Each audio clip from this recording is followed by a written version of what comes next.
Hi, fifth grade parents. I just thought I'd make a quick video because sometimes a video is a little bit easier to digest than an email.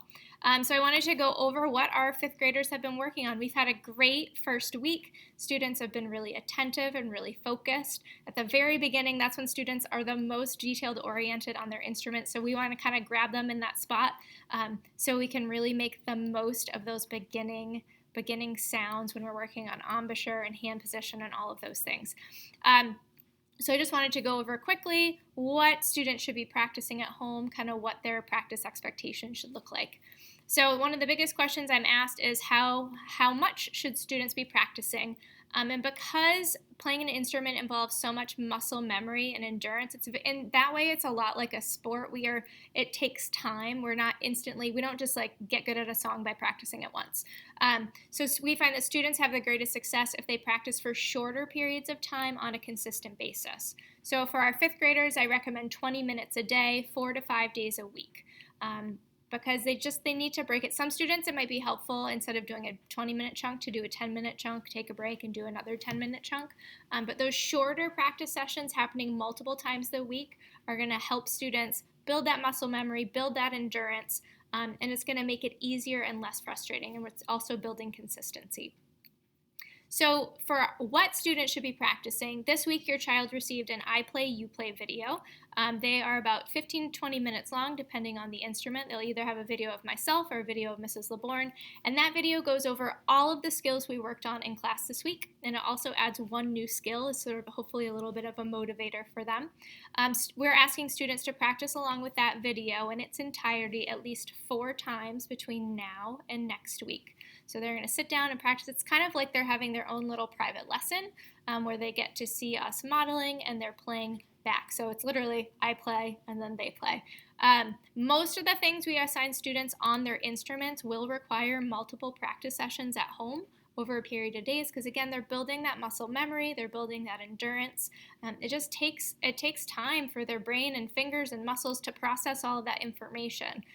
So they're not going to be able to necessarily sit down in one session and master something. It's going to take multiple times of practicing it. What we will practice will change as the year progresses, what types of things they'll be practicing and having for practice assignments, but we'll always post it in Google Classroom. I'll email updates as it changes. But for our first few weeks, we're going to have a lot of I Play, You Play videos that they can practice with at home. So next week, students are going to be receiving weekly practice logs to help them keep track of not only what they're practicing, but how many minutes they're practicing.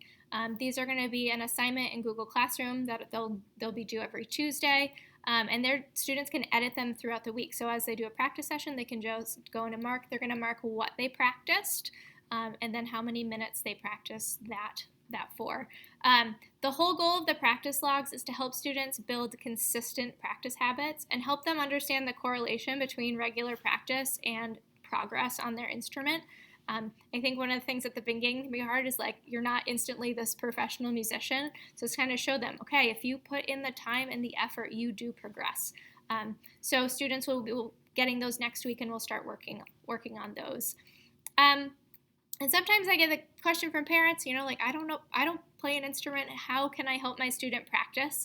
I think there are three real big things. The number one thing is set up a practice routine.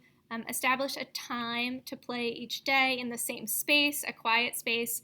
That just helps students get in the habit of building consistency. And your child, a 20-minute chunk might work with them. Maybe they need a 10-minute and 10-minute where you break it up. But building some consistency, like here are the days I practice, here's the time that I practice. And then it just kind of gets them into that routine of just being part of what they do. The second thing is making sure we are praising students' efforts. You're going to hear some really interesting sounds as students, you already have, play their instruments, but as much as we can to avoid making negative or funny remarks about what they're doing would be appreciated, because this year students are going to be way more self-conscious than they are in a normal year because they don't have that security of being like in class with other people that are playing their same instruments in person with them. Because it's one thing when you're in person, you're making these sounds together, but it's a different thing when you're on Zoom and we're having students unmute themselves individually so we can hear their progress and help them.